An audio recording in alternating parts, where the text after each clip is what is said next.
Peace. So today I wanted to share my fifth video in my series about consciousness. And in this video, I wanted to talk about how conversation or communication can be used as a cognitive tool to promote literacy, aka reading and writing. And this is especially important for those of us who have children who are 6 and under, or we work with children who are 6 and under, or we have family members who are 6 and under, because oftentimes when children are in this stage of their development, they're learning language. They're either in their pre-verbal years, meaning they haven't learned to actually speak yet, and they're just making cooing sounds, or they have a limited vocabulary. They're just using words like dad, dad, mama, no, yes, or they may have a limited vocabulary in a sense where they may be preschool or kindergarten age, and they're starting to incorporate other words into their vocabulary.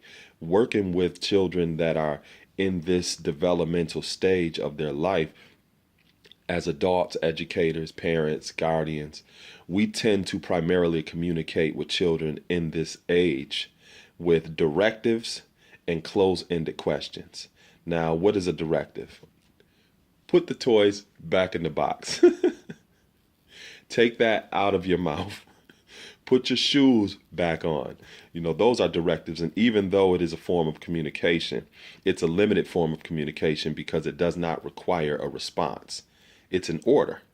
So although directives are important, especially for children in this stage of their development, to teach them appropriateness, inappropriateness, and to communicate specific boundaries, that is not the most effective way to communicate exclusively.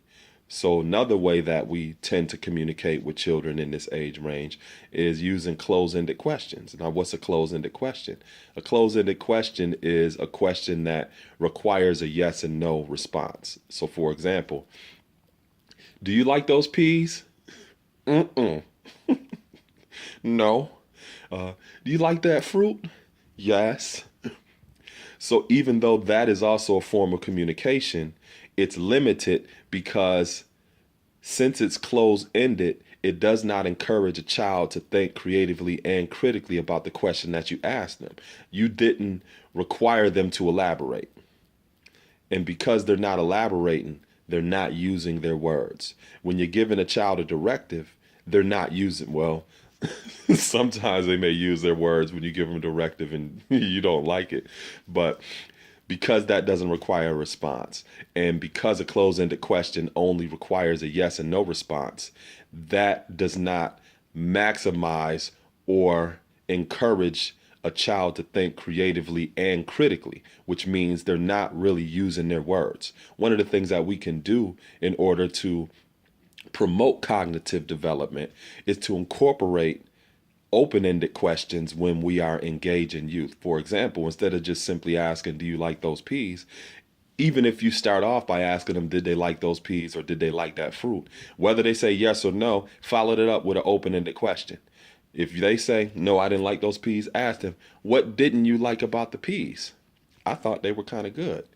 And now you are encouraging that child to think creatively and critically about that question because they have to elaborate on why they did not like those peas. Now, here's the thing. Some children may be at a stage in their development where they don't have the words yet to articulate what they don't like about those peas.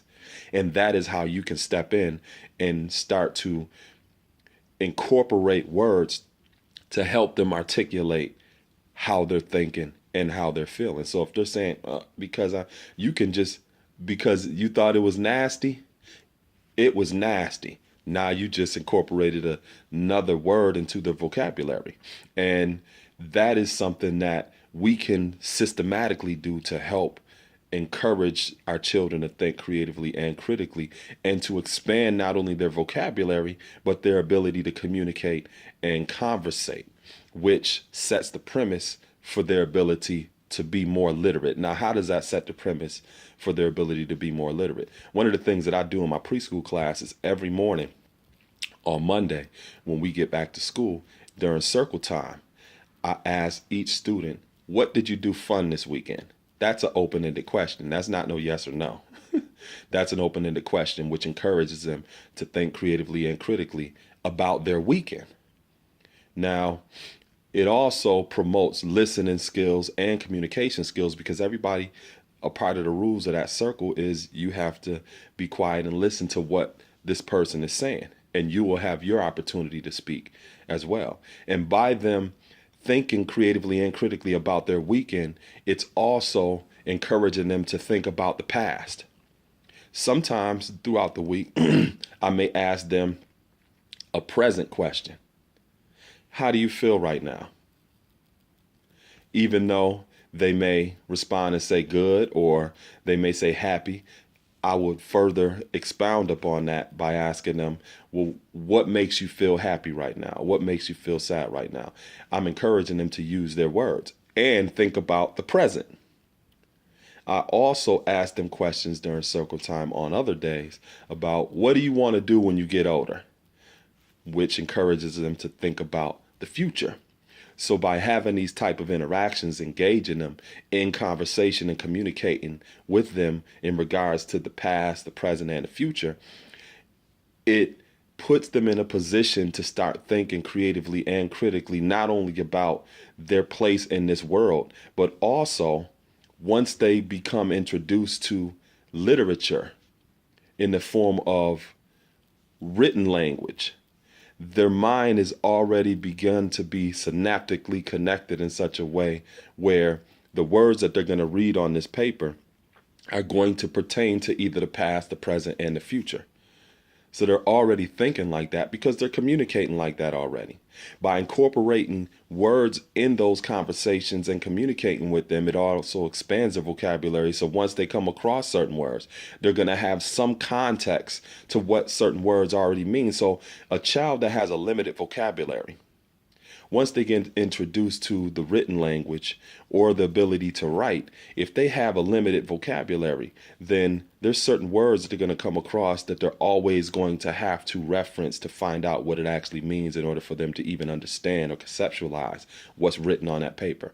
Or the ability to even write and communicate ideas, because their vocabulary is limited. So that's two of the things that we can consistently do with our children in regards to utilizing that cognitive method to promote literacy and the ability to read or write. Number one, deal with our children in a sense where we consistently engage them with open-ended questions, because those open-ended questions forces them to think creatively and critically about not only who they are, but their place in this world and their ability to articulate how they think and how they feel. It's not yes or just no, or it's not just simply directives. The second thing is, when we are engaging our children, to help them think about the past, the present, and the future. Not just communicate with them in regards to what's going on in the present. Here's an example. Put those shoes back in the room. You can ask them a question. What color shoes do you like? Especially if there are not any shoes in front of them right now. It's forcing them to think about something that's not currently present. So all of these things are just simple exercises to bridge that gap between conversation, communication, and literacy. And the more that we do it, the more that we can prepare our children's minds to be receptive and to have the aptitude to engage when it comes to literacy and ability to effectively read and write. So I will, this was inspiring, empowering, and it was educational, and gave you a little bit of insight into this particular aspect of consciousness. Peace.